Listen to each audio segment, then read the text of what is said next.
Welcome to the Legion Outriders podcast, your source for the latest Legion news, opinion, and analysis. And now, the Outriders.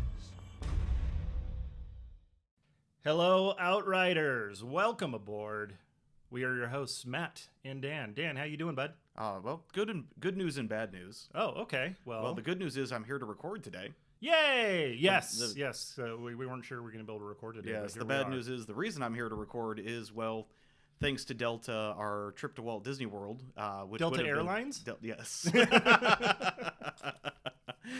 I would be at Disney World right now for that. So we decided to pull the plug on that trip because the numbers are worse than here in Vegas. And here in Vegas, the numbers are kind of good too. So yeah, it's kind of hot. So anyway. No John this week. Yeah. He is in the Great White North again. Actually, at his younger brother's, he's getting married. So congratulations to him. So back in his homeland. Yes, treading the wilderness, being confused for Yeti or whatnot.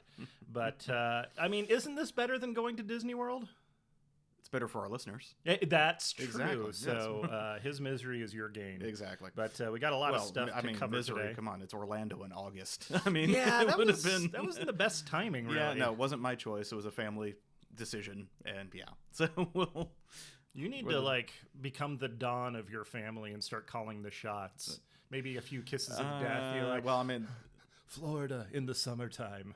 The whole intent of the trip was for the nieces, and so their parents were the ones who okay, were that's bull. Yeah. So I and I've said it before, I'm like, you guys go have fun. I'm gonna be over in Galaxy's Edge building my $200 lightsaber. That's right. Yes, you're gonna come out of there like General Grievous with just like 8 of them just whapping around your head. Mm-hmm. It would have been fun trying to get that back on a plane. I didn't quite figure that out, but anyway. Ooh, well, yeah. But speaking of Star Wars news and Walt Disney World, oh boy, we got a lot of news about the Galactic Starcruiser Hotel. All right, well, let's go ahead and jump into it. So please, everyone, make sure you subscribe to our Patreon. That's not going to work, dude. No. But of course, thank you to our Patreon supporters. Yes, thank you. But they did release their official website. They released a commercial, a lot of the room details, activities details, and the biggest thing everyone's been asking for.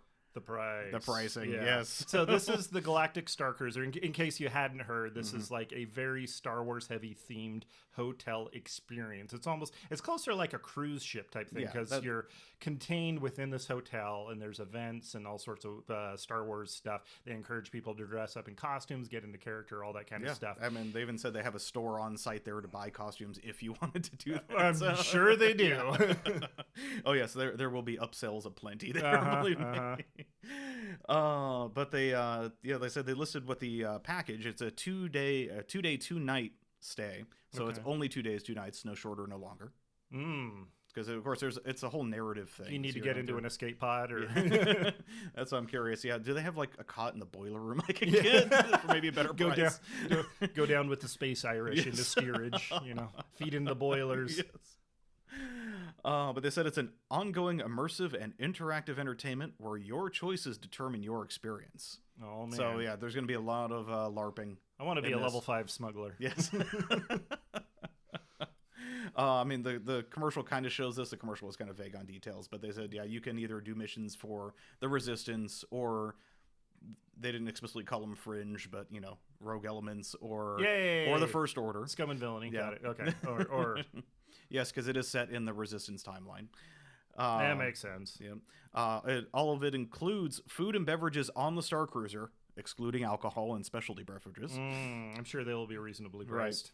And a quick service meal at Docking Bay 7 or at other select locations in Disney's Hollywood Studios. Because, yes, there is an excursion to Galaxy's Edge as part of this. The cruise ship lands. You get to go and check out the studios. Well, it's not so much landing. It's you hop onto a bus, but it's a theme bus. And like the cruiser itself, there's no windows. It's all just screens for space. So it is there's literally a docking port you go to, and it connects to this special bus. Wow. I didn't hear that. You didn't hear that? So at first I was, and then I was like, I mean, because we got the Art of Galaxy's Edge books, and it showed some concept art for these buses. I don't know if you were able to flip through that. Yeah, I flipped through it, but I don't remember that one in specific. I figured there's probably lots of concepts they didn't end up using as well, but that's cool. Yep, and then it drops you off right at Galaxy's Edge. It's entrance directly to, so you're not going through the rest of Hollywood Studios to get into there. Wow. So yeah, a little excursion out to that, and they've mentioned in previous things that you can do. Wait, is this at the Orlando? At Orlando, yeah. Oh, okay. I was going to say it's a little bit different in the at Disney, yeah. which is what I'm familiar with. Yeah.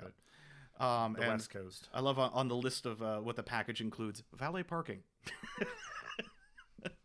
Because of course, when you first pull up to the front of the hotel, it looks like it's a little like airport. Oh, okay. So I guess they take your car away, and you walk in and hop on a little a little shuttle up to the cruiser. You get pampered like the sluggiest hut. Mm-hmm. And you get an exclusive Galactic Starcruiser data band, they call it, but it's a magic band.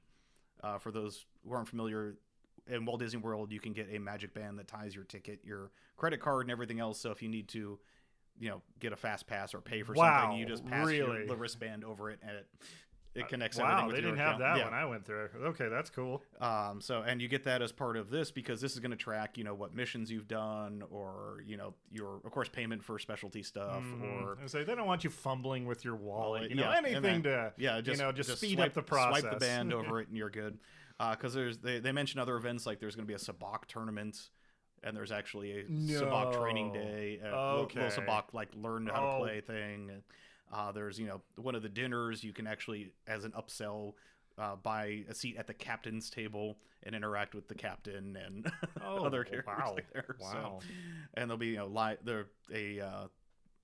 they said some galactic superstar or something is going to be the live entertainment. I'm getting vibes of Fifth Element there. The diva Plava Laguna. Yeah, exactly. And you apparently get missions from this galactic superstar too. So it'll be actually very Fifth Element-y.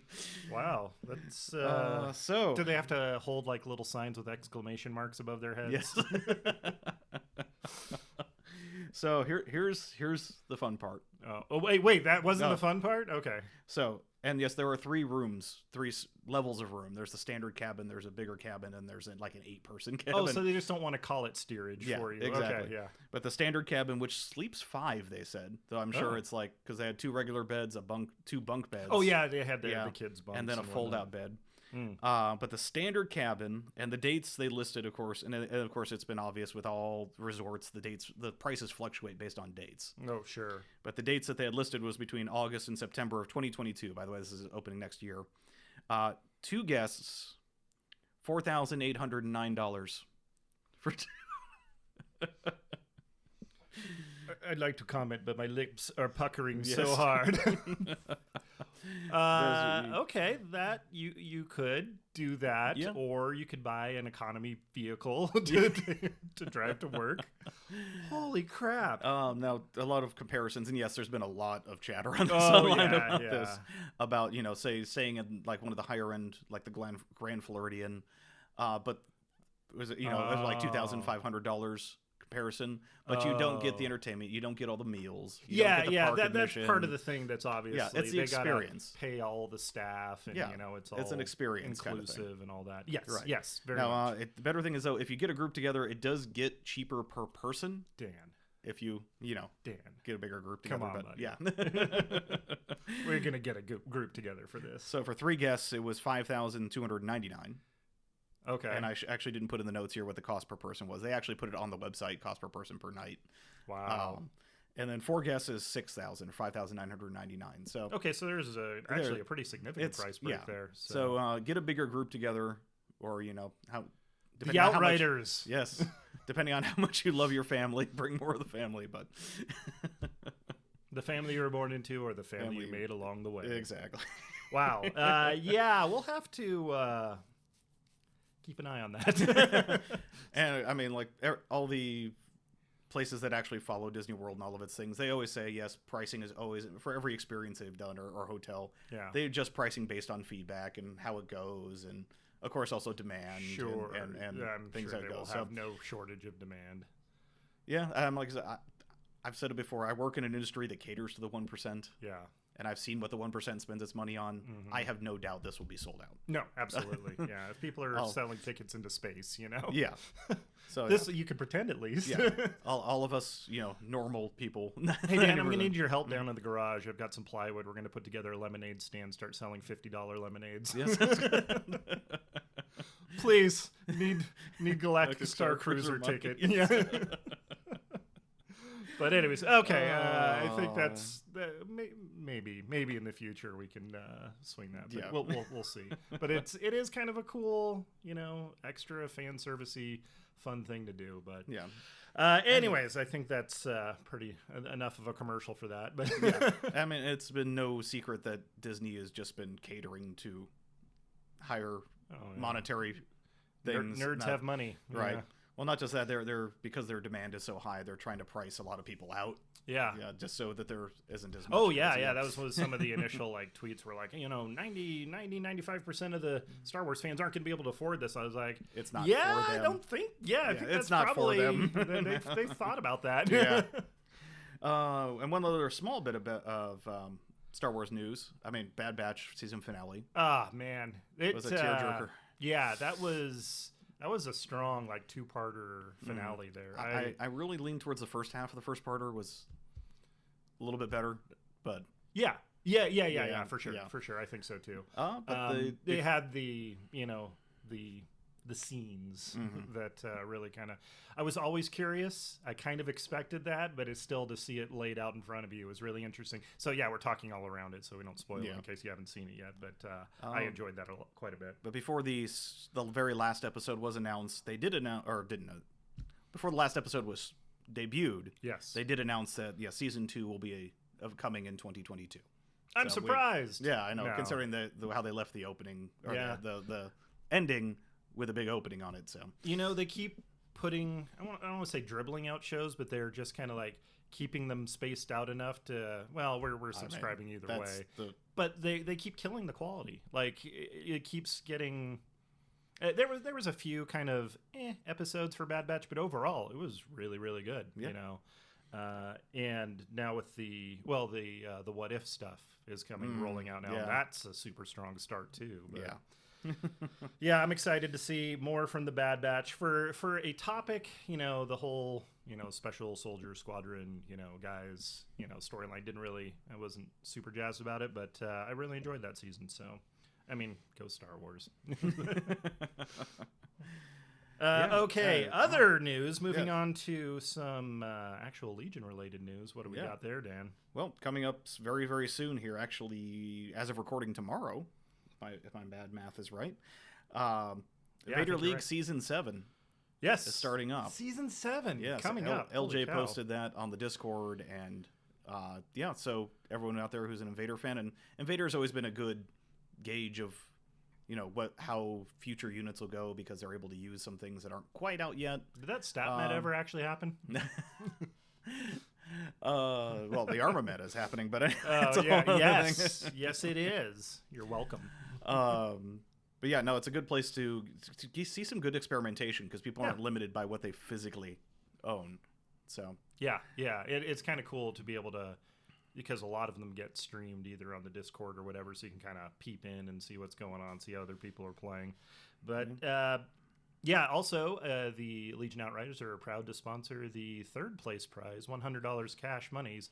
Thank you to our Patreon folks for making that capable and being able to support the community and all that kind of stuff. So hopefully whoever takes third place will like throw it all into the air in singles, because it's only $100. I mean, it's $100, but maybe one bill isn't quite the experience. Yes. But and maybe I'm getting ahead of myself here, but hey, if you win third place, reach out to us. We'd love to have you on the show. Oh yeah, that'd be cool. Yeah. If you happen to be listening and you are that future third place person, we'll have to watch their career with great interest. Yes, because a lot of podcasts out there will get the first place, the second place, but no one else third gets a third place person on there. That's home for us, really, exactly. Right? Yes, well, or 28th place, but that too. That is also definitely the bronze place podcast right here. Yeah. But signups begin August 16th and go through the 27th. So if you're interested, definitely get in there. I think it's 192 players this time. Oof. So yeah, they've always had tons of players. Yeah, I think we're going to try to get LJ to come on the show and talk about it and plug it a little bit too. Yes, Mr. The busiest man in Legion. Yeah, no kidding. Yeah. And round robins will start on the August 30th and run through October 3rd. So we've got a heck of a season there. Oh, wow. To go through there. But I mean, that's a lot of games that have to get done. That is a ton of games, yeah. Interesting change this season is during the round robin phases, you have to submit during your registration your list, and you can't modify it. Oh, wow. That is a big change. So that is a big change. Because you used to be able to just do whatever you wanted between games, right? Exactly. But that did leave a lot of, researching your opponent, see what they play, and then trying to build counter stuff. And of course, your opponent could modify their stuff too, but yeah, it led to a lot. I know, like when we were talking to Tums a couple months back, like he was trying to practice a list, like he had a build, and that was what he took each time. So that makes sense. Okay, so yay, go Invader League. Yeah, and coming up very soon, MiniStravaganza 2. Electric Boogaloo, yes. Yeah. AMG did announce the dates for the next MiniStravaganza, which will be September 9th to the 11th. So just a couple weeks out right now. Yeah. They said that they would be releasing the schedule of what's happening exactly what day a little bit later this month as well. Okay. So we should be getting that soon. You tuned into the first one, right, Dan? Oh, yes. I was at a convention, so any hot tidbits from that? I mean, it's a lot of their existing streams, painting and whatnot, but while showing a lot more. But there were a lot more roundtable kind of things where there were multiple participants in the stream. Oh, that's cool. Where they're able to, they were painting at the same time, or they were just sitting down and discussing, their thought processes and everything. It wasn't just, here's a spoiler and here's a spoiler and here's a spoiler. Right. So I'm really hopeful that we'll get some more information given the recent changes that have happened over at AMG. Of what their kind of plans are. I mean, everyone's kind of asking for a roadmap. Yes. So hopefully that, AMG, I know you listen to our podcast because we, of course, are the Bronze podcast. I mean, if you got to go through the top three, we are your third place stop. Exactly. Please, it gives the community needs some confidence right now. So yeah, for sure. That's all we ask is, hey, even if you say, hey, we got a plan. Lie to us. Yeah. Wait, no, don't do that. Come on, man. I'm sorry. That was uncalled for. Oh man. But I would definitely love to see some kind of like, okay, here's our plan going forward. Just knowing that we've got a firm hand on the tiller. You know? But of course, it's been stated before that development for these things is at least 18 months to 2 years. So this Kashyyyk wave and even the next wave or two after that, it'll still be things that were developed. Yeah. Oh, one of the guys that used to be a developer, he was tweeting out, was like, "Oh, the T-Series droids, that was an Alex Davey project." Yeah. It's like, holy crap, we're still getting stuff from back then. Right. So I guess that means that they have time to figure things out. The sky is definitely not falling. Things have been in the works for a while from our previous. There's a lot of momentum still at work here. So there's definitely not a sky is falling kind of thing. They have plenty of time to take and adjust and whatnot. So, but just saying, giving some confidence to the community. Yeah. We need that. I did actually ask on their last live stream. I pushed a couple questions to them. One of which was, hey, since Gen Con is shortly after, it's September 16th through 19th.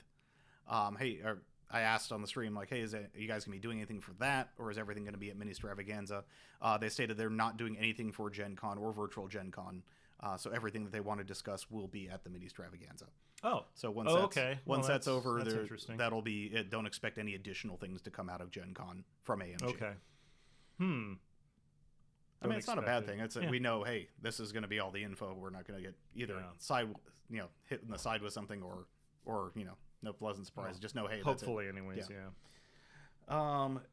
Then let's see. We have the SoCal Open coming out in October. Yes, which I've got my tickets for. Mm-hmm. John's got his. Nice. So we will have some Outrider representation. Dan, are you thinking about it? I'm not sure on that because because of reasons. Because of reasons. Yeah, that's fair. But yeah, no. Hey, 2 out of 3 ain't bad. That's what gets you third place, buddy. Exactly. I am the bronze of the bronze. Thank you very much. Okay. Yeah, you're welcome. But that's going to be coming up. There's still tickets available as of the recording of this. I just want to double check, but they've been up for a couple of weeks. So if you are interested in checking it out, definitely get on there, get the ticket, and I'm sure they'll have a standby list for folks that are especially in the area and all that. But in beautiful North County, San Diego, the Del Mar Fairgrounds, it should be, I guess they've been doing events there for like 40K and all that kind of stuff for years now. So this will be maybe the first time for Legion. I don't know. I was a little sketchy on the details of that, but should be fun. Yeah. And sounds like it'll be a really good weekend. Mm-hmm. And of course, in the not too distant future, 168 days from now. Wait, what happens then? LVO. Oh, you got me. So, yeah. You didn't get me. I knew you were doing yeah, because we're in the show notes. Of course. Yes, of course. It's right here. I can clearly read. I got to start giving like you and John edited show notes and keep some stuff in mind. See how many ways you can ambush us with that. Yeah. But anyways, we also had our Cantina event yesterday, and holy crap. So I was running late. Holly was going out of town. She's actually in Wisconsin too, and she's visiting her sisters and all that. So I had to go take her to the airport at 3:00 in the morning, and then could not go to sleep until like 8:00 that morning. So I overslept for the Cantina. When I showed up, it was packed. Yeah, it was really packed. Which is funny because in our local area group chat, there was not a lot of chatter. No, it was the pretty Cantina. quiet. It was just a reminder, and I'm like, okay, we'll get the 4 or 5 normal regulars we get, and. Yeah, we ended up with 13, 5, 6. Not counting you. I think, because I just kind of hung out for a little bit, chatted with folks, and then left because I was tired. We actually had to ask the store twice for more table space.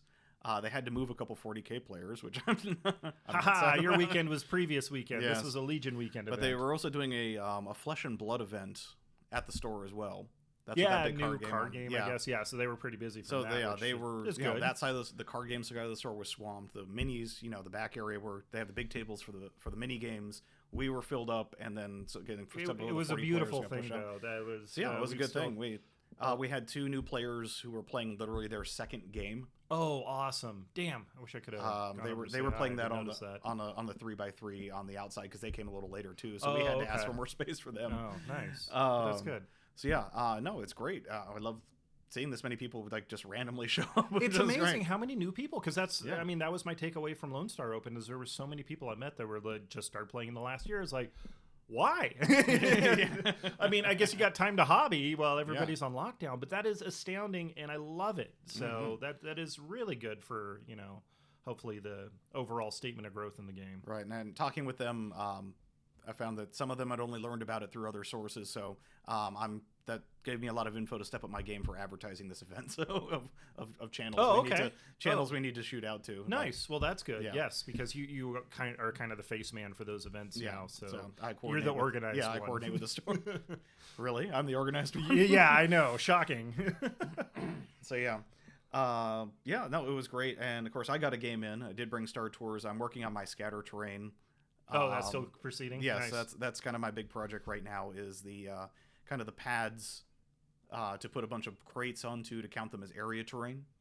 But to make them more flexible, like we have with you get a blob of felt or a blob of MDF, and call that a forest and put some trees that you can move on there. Yeah. I'm kind of taking the same concept, whereas it's 3D printed, so it's greebled on the top. There's a sheet of sheet steel underneath. Oh, interesting. And I'm popping magnets on the bottom of all the boxes, so you can move them around and get them out of the way of your minis on there. So that's kind of the thing. Trying to work in some little clockwork mechanisms too to have them spin periodically. But still, way to go that extra mile there. Previous testing, which was the last Cantina event, I had 2 other players play on my board. I played on Star Tours this last one, but was they found that those, because it was sheet steel at the bottom, was so smooth it was sliding around. Oh, interesting. Because several of them had magnetized minis, so the minis were also sticking to there, which wasn't bad in that aspect. But when they went to pick up the mini, it would actually move move the whole pad around. So I found actually, I know we're developing into hobby talk here. Good. I found actually spray Plasti Dip. Interesting. So if anyone not familiar with Plasti Dip, it's basically it's a liquid plastic that you usually dip tool handles into to kind of give them a rubbery grip. Oh, so kind of like a rhino liner type thing, kind of thing. Liner, But I found it in a rattle can form, They have different colors and whatnot? Yeah. I mean, it's on the bottom, so you can't see it. But I sprayed the bottom of this so that the bottom is basically so rubberized. it doesn't slide. So it doesn't slide around now. Okay. I thought you were going to go over the top and No. like provide an extra layer of separation for the magnets, but no, that makes sense. Yeah. So no, it's on the because the top, of course, like I said, it's literally only 4 layers thick, but it's Damn, that's 3D cool, printed, dude. 3D printed layer with greebling on it. Yeah. And I painted that. But yeah, no, just so yeah, it's like it's a big sandwich of. Wow. On the bottom, plasti dip, then sheet steel, then a 3D printed kind of cover, and then paint. And so wow, dude. I didn't see that. I'll have of to. these. Yeah, let me. You post some pictures up on the Facebook I do page. need to post pictures. I'm Yeah. horrible about that. I mean, man, we're guilty. Yeah. But when we remember to, that's a great. Or pop into the Discord too. But yeah, that's awesome. But how did your game go? Oh yeah, so I played John Rust, who is another player. Wow. Who started on launch day with us, and then took a break for a while. So John, he's recently coming back into it with all the changes and updates and whatnot.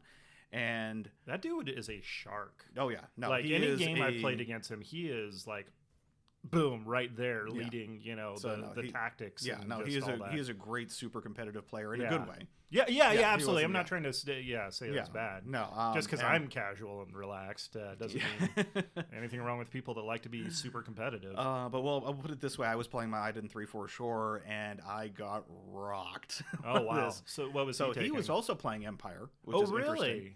He was doing a kind of a hero hammer variant on there. He had Callus, Operative Vader, Bosk.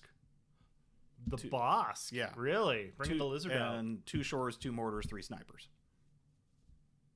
So that was 10 activations total. Okay. And versus my 10 activations, of course. You said 3 shores, 2 mortars. No, 2 shores, 2 mortars, 3 snipers. Oh wow. Okay. Yeah. Yeah. So that is 10. Okay. Yeah. So got there.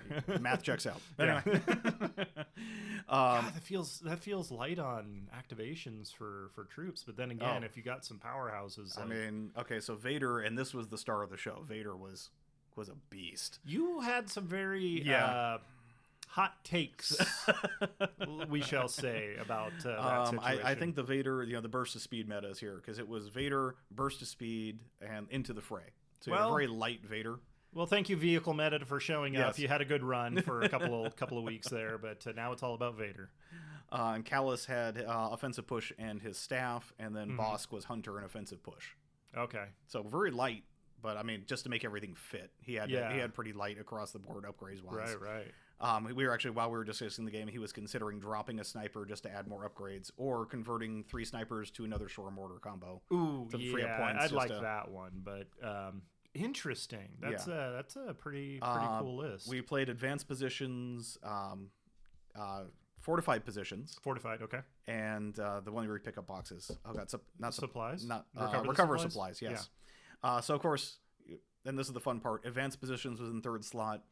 Recover supplies was in 3rd slot. Oh boy. And I'm like, okay, I can infiltrate and steal a box. I'm gonna veto to recover. Yeah. He vetoed straight to advanced. Wow. Because that gave his Vader, and he played Darkness Descends turn 1. Oof. But because I had infiltrated the center of the board with my guys to pick up the center box, he dropped it in his own deployment zone, Vader. Wow. Scouted up, because Darkness Descends gives him Scout 1. Yeah. So plus advanced positions, he had Scout 2 off the deployment. Wow. So he saw that. And he saw that. Like, yep. Boom. That's Vader delivery. Yep. Yeah. And then burst of speed.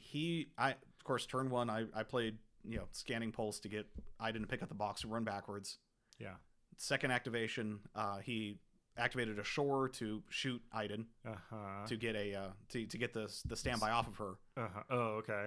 I did something else. Turn 3, turn 4, Vader burst of speed is in melee with Iden. Wow. After she was starting in the center of the board, moving backwards with the box. Wow. and she died so tired. Turn 1. Yeah. So yeah, no, this is like Vader missile just comes out of nowhere. Holy cow, that is terrifying. Yeah. I love that. It was the Operative Vader, right? It was Operative Vader, yeah, on that. And of course, into the fray. So once he was in the middle of everything, turn 2, he drops Master of Evil. I'm excited. Hits for my this. pretty much, what was it, like 8/10 of my army with Master of Evil. And most of my guys were suppressed the rest of the entire game. It was And dirty. it just and then it got really bad. And then Callus and Bosk following up the rear, just hitting things from afar, man. and it was a rout pretty much. I mean, I'm sorry that happened to you, but still, that sounds really interesting. Like it would be a cool game to watch from arm's length. Interesting dice variants, though. Oh yeah. I'll be honest. And of course, I try to never blame my dice. Of course not. But you try, but sometimes it's not. No. My average, rolls were 5 defense dice, 5 red defense dice. I'd roll them, and I get 2 blanks, 2 surges, and a block. So I have my stormtrooper squads just dying left and right, just dying like stormtroopers. Yes, dying like stormtroopers. He was rolling pretty hot too. And coincidentally, with Into the Fray, he was getting tons of surges on Vader once he was in the mix. Never rolled a surge on attack or defense. Wow. The entire game with Vader. Wow. Though he had, on average, about 3 to 4 surge tokens on Vader. Just hanging out, right? Yeah. So that was some weird dice variants a couple different ways. Yeah. We were noticing it during the game. Like, it wasn't an afterthought kind of thing. No deflections is nice. Yeah. But, so yeah, basically it was pretty gross. So early samples of the force speed are very positive, especially for slow guys like that. I'm enjoying the crap out of my rebels. I've been playing them pretty strong for a couple of months now, but man, I'm looking at Palp on the shelf there, and I was like, I want a sprinting Palp at some point. Do it. But that's cool. So a lot of games yesterday. I think we're going to be transitioning into like actual, instead of like the casual cantina events. I was talking with the store owner because there was a lot of interest from the people there saying, hey, either can we do more or can we do kind of a more structured competitive thing. So I was talking to the store owner. We want to talk over some more details, but I think we want to set up to maybe 2 times a month. Maybe we'll add another event. Okay. To say, hey, one's casual, one's competitive. If people are coming out, that keep the community growing. Exactly. So get eyeballs on it, because I'm sure having people come out and watching people play an awesome Star Wars game is good for continuing to grow it. No, we did have some 40K players definitely watching us as we were playing too. So I don't know if because if they were waiting for maintain eye contact, establish dominance. I don't know if they were waiting for tables or not. Maybe that too. Yeah. Could you guys hurry up? But anyways, that sounds like fantastic. We've got a lot more to talk about too, so we're going to take a short break, and we'll be right back with all those new unit news. Hey guys, Matt here to tell you about our friends over at 6UP Supply. If you're like me and don't have access to your own 3D printers, 6UP Supply has you covered with a whole suite of printing services to bring those awesome files to life. The Outriders are proud to be partnered with 6UP, and you could find special themed terrain, gear, and tokens with a big discount for Patreon members in the Outrider Central section of the website. And that's not all. You can also get terrain bases, game supplies, tools, LED kits, and more. Stuff is being added all the time. So stop by the number 6upsupply.com and use coupon code OUTRIDER to save 10% on your next order, and let them help you up your game. You are receiving the Legion Outriders podcast. Ending the transmission now would be most unfortunate. And now, the Outriders. Welcome back, Outriders. Matt and Dan here with, so much Legion goodies, news. And more on the horizon, too, which is crazy. I mean, for what they have showed us so far, there's still a lot to be revealed. So let's. So what's the big stuff? We saw. Big stuff, yeah. So we talked about it last episode. They gave us the front of the boxes, or pictures of the boxes. For the 4 new units coming. The Spider Droids, Magna Guards, Fluttercraft, and Super Tacticals. Yes. So we most recently got the backside of the boxes. Wow, the backside of water. Yes, good. You caught where I was going with that. Yes. But the cool thing about the backsides, of course, they show all the alternate sculpts that you can put on these guys, or the heavies. So there's some actual very useful information to glean from that. Yeah. So on the Magna Guards, and of course I combined all the info here because we also got on the Asmodee store. This is all posted on the Asmodee store. Yeah. So you can go take a look now too. Yep. You can scroll through the photos of each of their products, and they show not only the back of the boxes, but they also show the card spreads. Of course, strategically placed. You can't read any cards, but we got a lot of card titles, which makes it fun. Cool. All right. So on the Magna Guards, on the back of the box, you can see an Electro Whip and a rocket launcher. So, wow, that's so I got very different approaches to your Magna Guards. Exactly.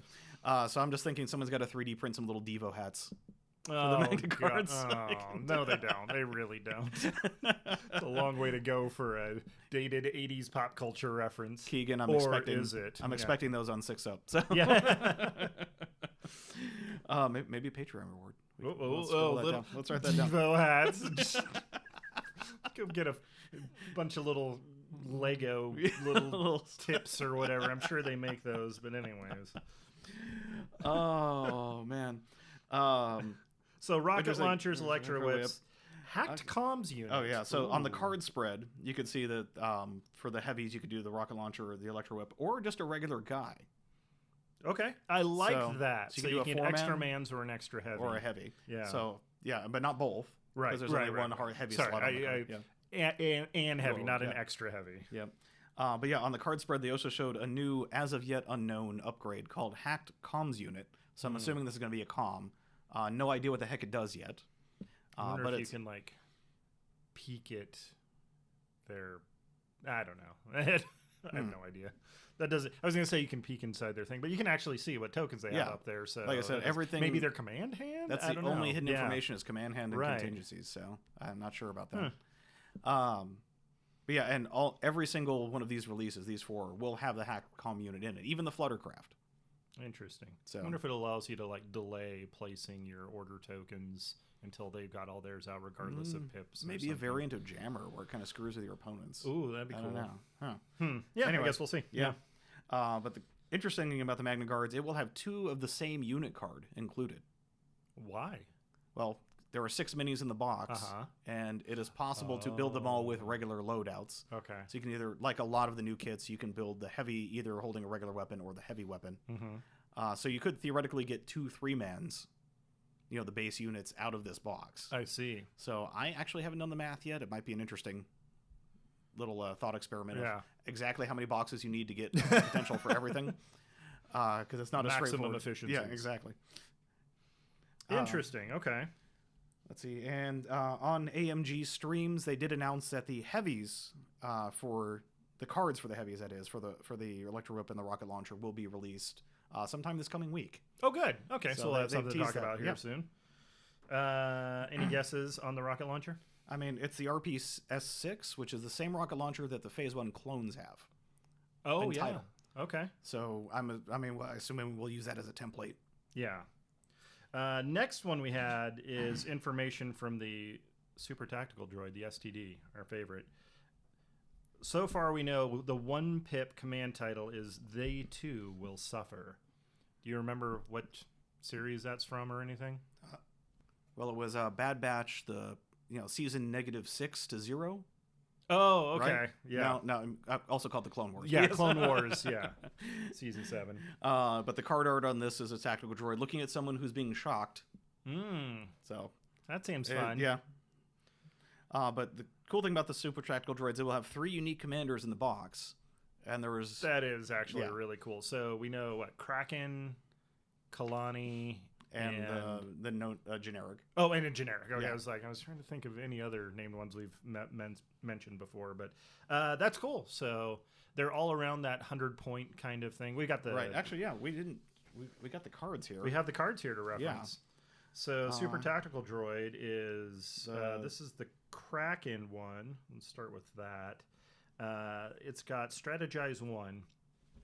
Is this the first time we're seeing Strategize? Yes. This is the first time. Yeah.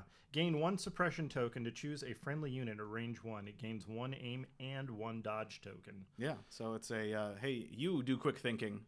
Yeah. But the unit giving it out gets a suppression token. And that's an action. Mm-hmm. Okay.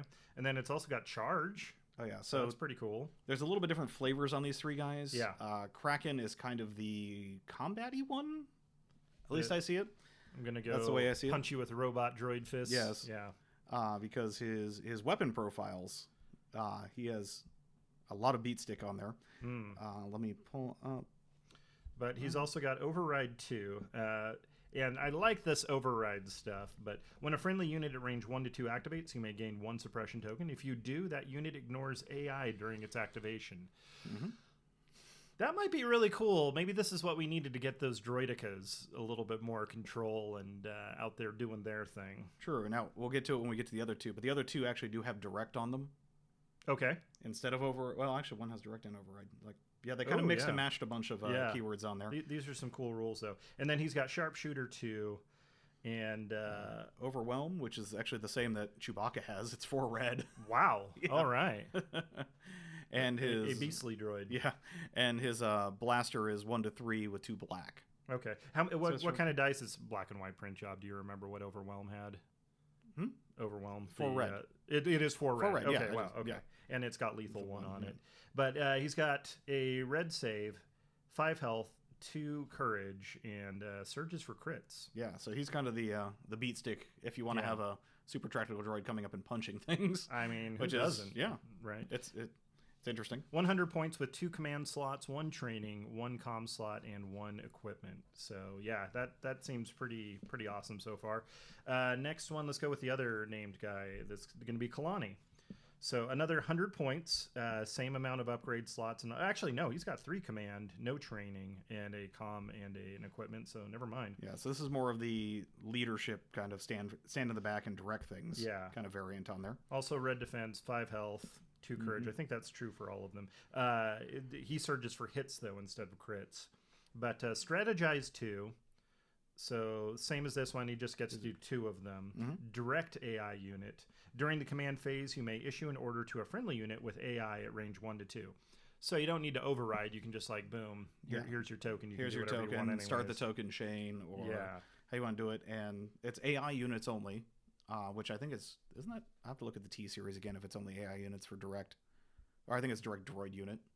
But reinforcements you may deploy after all units without reinforcement have deployed. So I'm sure there's going to be some rules reference adding for this one because that's saying you have. I mean, if you are out activated, which is not common in droids, you can make sure this guy goes last. But I mean, yeah. I guess that's him strategizing and picking the battlefield and all that kind of stuff. And then he's also got Sharpshooter 2.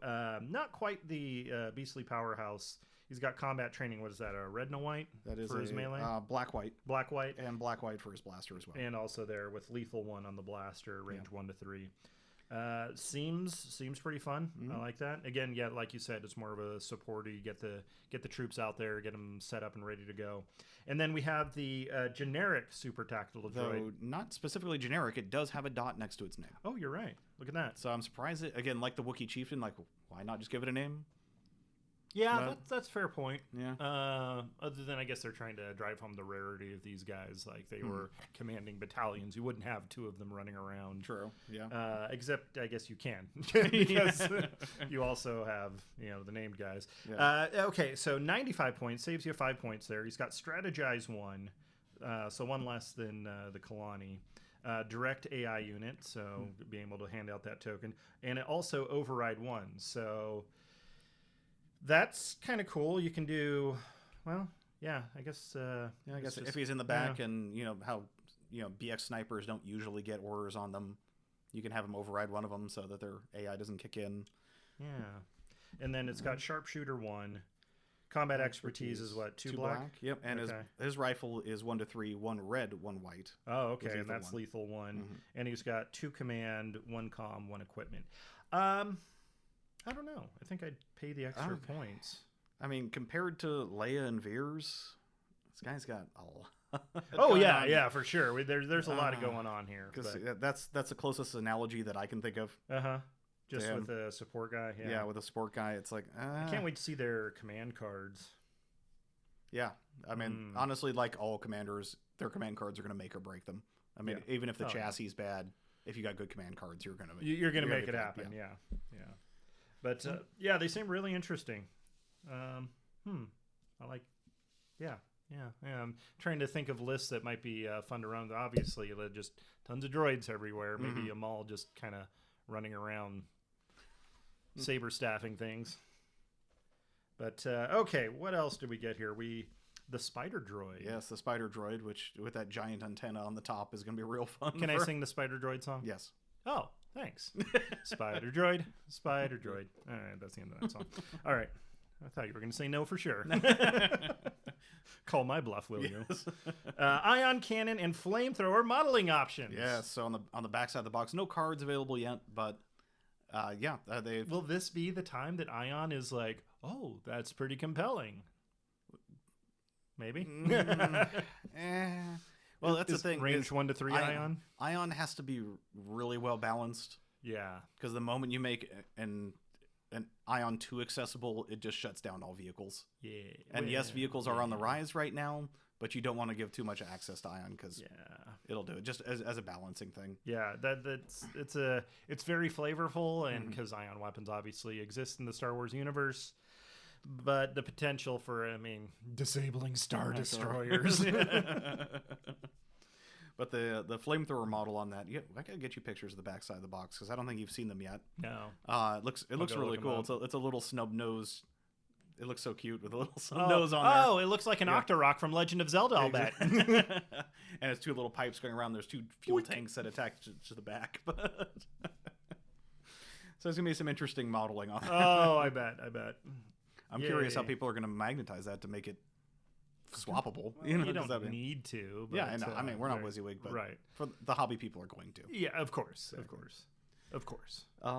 And on the back of the box for the Fluttercraft was the gun. They either have a gunner or a bombardier.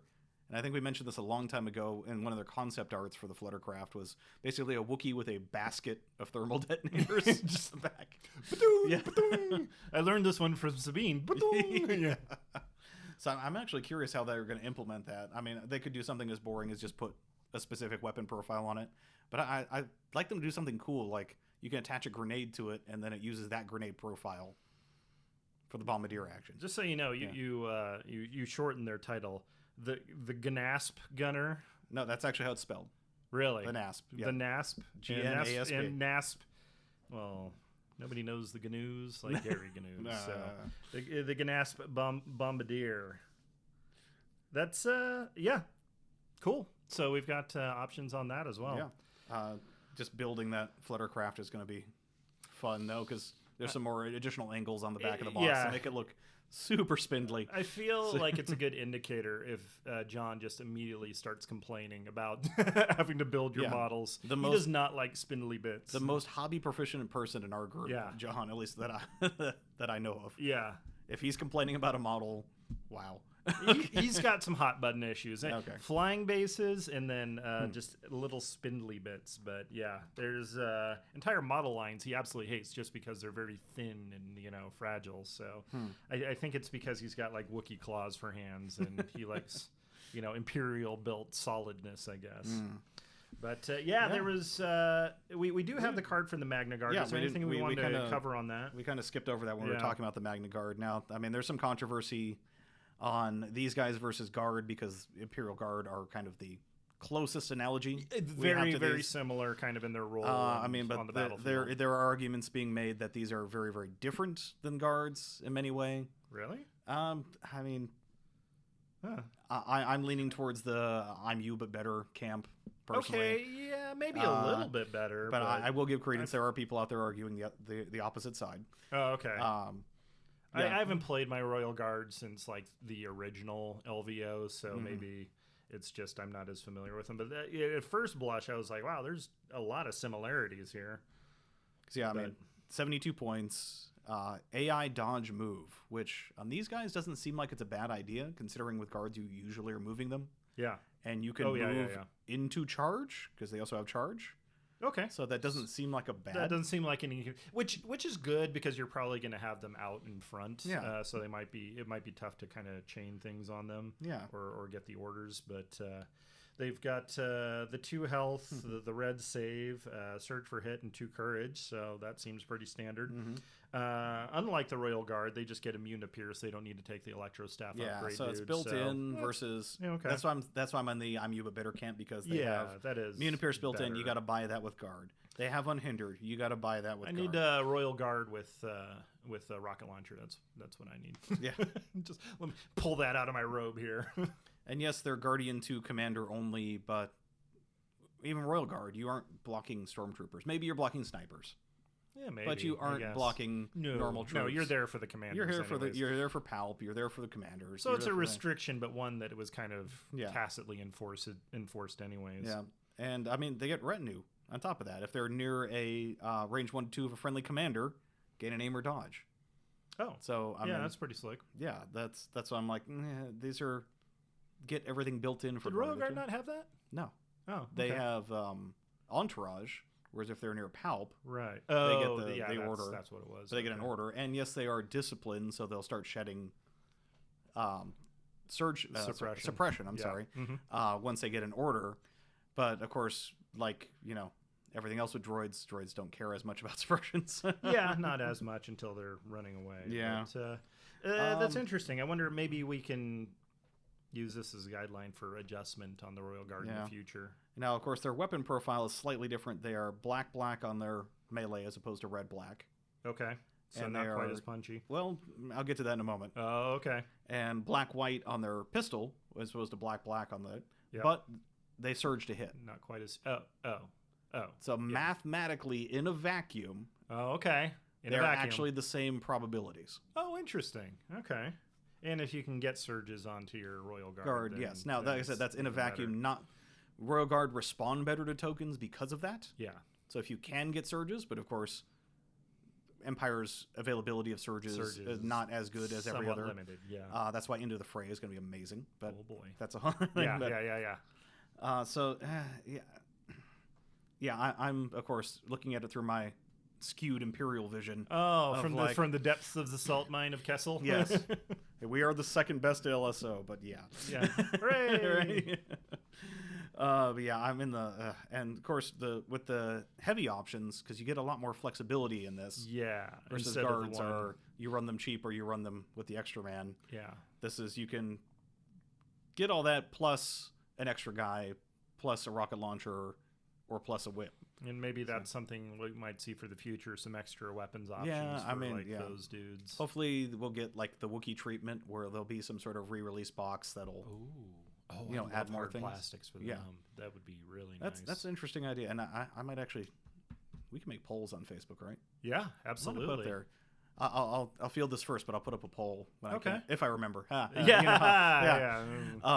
What would you guys rather see coming out of MiniStravaganza? Would you see them announce more units, or would you rather see them announce reissues in hard plastic of the existing units? Oh man, yeah, I don't know.